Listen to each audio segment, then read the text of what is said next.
তো তোমাদেরকে আগের একটা ভিডিওতে বলেছিলাম যে আমাদের বাড়ির কেনাকাটা শুরু হয়ে গেছে। এই শাড়ির দাম নাকি এত, এটা বিশ্বাস করা যায় কখনো? বন্ধুরা তোমরা দেখে বলো তো। Hello everyone, welcome back to my another mini blog. আমি চলে এসেছি পূজা আবার একটা নতুন ভিডিওতে। তোমাদের অনেক অনেক অনেক ভালোবাসা। যে তোমরা সাইড থেকে হয়তো কিছু লক্ষ্য করতে পারছো, আমার কাছে কিছু প্যাকেট আছে। তো কিসের প্যাকেট এগুলো তোমাদেরকে আজকে আমি বলবো আর দেখাবো। তো আগের ভিডিওতে তো আমি বলেছিলাম যে আমাদের একটা ছোট্টখাট্টো অনুষ্ঠান আছে, তো তার জন্য কেনাকাটা শুরু হয়ে গেছে। তো তাই জন্য কিছু জিনিস কিনে এনেছি, তো সেইগুলো তোমাদের সঙ্গে আমি শেয়ার করব। তোমাদেরকে আগের দিনের একটা ভিডিওতে বলেছিলাম যে আমাদের এখানে একটা বেশ ভালো একটা হাট বসে, যেখানে কাপড় নাকি খুব সস্তা দামে পাওয়া যায়, খুব সুন্দর সত্যি পাওয়া যায়। আমিও কিনে এনেছি। তো সস্তা দামে জিনিস পেলে মানুষ সেখানে যাবে না, এটা কখনো হতে পারে না। সস্তা মানে বস্তা ভর্তি জিনিস, আমরা সকলেই সেটা জেনে থাকি। যাই হোক, এখন যে আমি এই শাড়িটা খুলে দেখাচ্ছি, তোমাদের কেমন লেগেছে বলো তো, আর কত নিতে পারে। শাড়িটা কিন্তু আমার অ্যাকচুয়ালি খুব পছন্দ হয়েছে, যে কারণে আমি শাড়িটা নিয়েছি। এই শাড়িটা অ্যাকচুয়ালি আমার নয়, এটা কাউকে দেবার জন্য আমি কিনেছি। শাড়িটা কেমন হয়েছে তোমরা অবশ্যই কমেন্ট করে জানাবে। আর শাড়িটা এত কম দাম তোমরা বিশ্বাস করতে পারবে না, সত্যি কথা বলতে। হাট মানে তো তোমরা অবশ্যই বুঝতে পেরেছো, ওরা হাটে কিন্তু জিনিসগুলো রাখে খুব সুন্দর সুন্দর, আর দামগুলো কিন্তু ওরা অনেক বাড়িয়ে বাড়িয়ে বলে। সেখানে তোমরা যদি বার্গেনিং করে কিনতে পারো, কিন্তু খুব সস্তা দামে জিনিস কিনতে পাওয়া যায়। তাই জন্য আমি প্রথমেই বললাম, এত কম দামে শাড়িগুলো পেয়েছি আমি, কি বলবো আর। প্রথমে তো তোমাদেরকে একটা শাড়ি দেখিয়ে দিলাম, তো সেই শাড়িটা কত নিতে পারে তোমরা একটু জানাবে। আর নেক্সট যে শাড়িটা আমি দেখাচ্ছি, এই শাড়িটা তো আমার এক ঝলকে পুরো পছন্দ হয়েছিল। আমি ওই শাড়িটা দোকান থেকে নেব বলে, এত ভিড় ছিল দোকানে খদ্দেরগুলো ফাঁকা হতে, তারপরে আমি নিয়েছি শাড়িটা। খুলে খুলে আবার দেখলাম দোকানে বসে। শাড়ির কোয়ালিটিটাও যত সুন্দর আর দেখতেও তত সুন্দর, যে কারণে আমার এক ঝলকে পুরো পছন্দ হয়ে গেছিল। এই শাড়িটারও সত্যি কথা বলতে তোমরা দাম শুনলে অবাক হয়ে যাবে। মাত্র 650 টাকা ওরা বলেছিল, সেখান থেকে বার্গেনিং করে কমিয়ে আমি এখানে 500 টাকায় নিয়ে এসেছি। তো যাই হোক, শাড়িটা কেমন হয়েছে তোমরা অবশ্যই কমেন্ট করে জানাবে। আর আগের যে শাড়িটা আমি দেখিয়েছিলাম, ও শাড়িটাও সেম রেট, 650 টাকা বলেছিল, ওটাও 500 টাকা দিয়ে আমি নিয়ে এসেছি। শাড়িগুলো আমার সত্যি কথা বলতে খুব পছন্দ হয়েছে। প্রথমের যে শাড়িটা আমি দেখালাম, ওই শাড়িটা কিন্তু আমার মাকে দেওয়ার জন্য আমি শাড়িটা কিনে এনেছি। যেহেতু আমার বাড়িতে আসবে মা, তো তাই জন্য মাকে দেওয়া হবে শাড়িটা, তো তাই জন্য মায়ের জন্য শাড়িটা কেনা হয়েছে।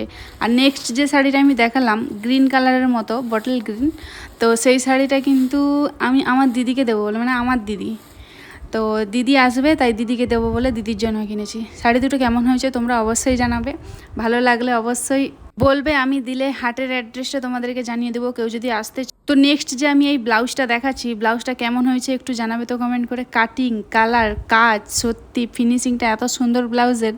তো ব্লাউজটা তো আমি আমার জন্যই নিয়েছিলাম, কেমন হয়েছে একটু কমেন্ট করে জানাবে তো। আমার এত পছন্দ হয়েছিল ব্লাউজটা, আমি বারবার ব্লাউজটাকে খুলে খুলে দেখছিলাম, মানে ক্যামেরার বাইরেও এমনকি।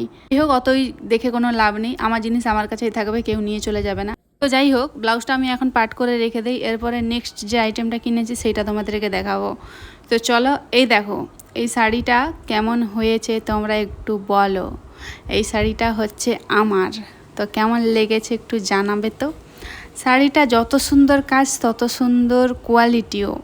আমি তো আমার মায়ের আর দিদির জন্য কিনেছি, কিন্তু এই শাড়িটা আমাকে আমার শাশুড়ি মা কিনে দিয়েছে। হ্যাঁ, মানে আমার হাজব্যান্ডের মা আমাকে এই শাড়িটা গিফট করেছে। এই শাড়িটাও আমার এত পছন্দ হয়েছিল, এটা দোকানে খুলে যতবার না দেখেছি, বাড়ি নিয়ে এসে তার থেকে ডবল ওভার আরও খুলে দেখেছি। এখনও আবার সেই রকমভাবে আমি বারবার খুলে খুলে দেখছি শাড়িটা।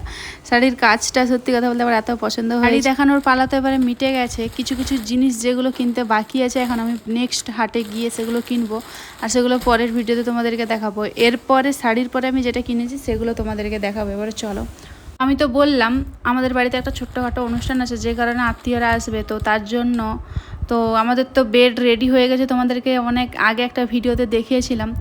বেডের জন্য সব জিনিসপত্র আছে, কিন্তু বালিশ ছিল না, তো বালিশ আমাকে কিনতে হয়েছিল।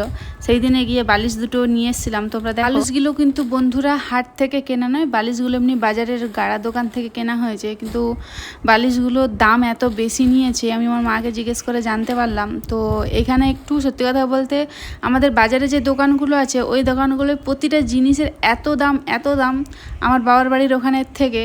কিন্তু হাটে সেই তুলনামূলকভাবে জিনিসগুলো যদি দেখা যায় অনেক কম দাম, কিন্তু কেন কি জানি এরকম ডিফারেন্স। যাই হোক, বালিশ তো দেখালাম, এবার বালিশের কভারের পালা। কভারগুলো আমি কিন্তু হাট থেকে কিনেছি, কিন্তু আমি বাড়ি নিয়ে এসে দেখি কভারগুলোর মধ্যে বালিশগুলো যাচ্ছে না।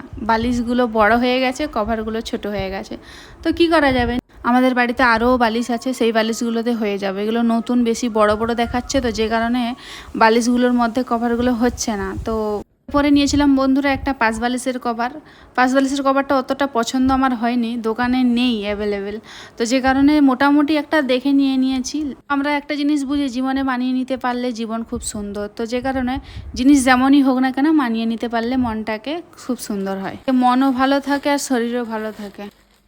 ঠিক আছে, চলো যেগুলো কেনাকাটি হয়েছে মোটামুটি সেগুলো তো তোমাদেরকে আমি দেখালাম, আর যেগুলো বাকি আছে সেগুলো আবার একটা ভিডিও নিয়ে তোমাদের কাছে আসবো নেক্সট ভিডিওতে। কিন্তু একসঙ্গে এতগুলো যদি আমি দেখাতে যাই ভিডিওটা অনেক বড় হয়ে যাবে, তো ছোট ছোট হলে তোমরা দেখতে চাও আমি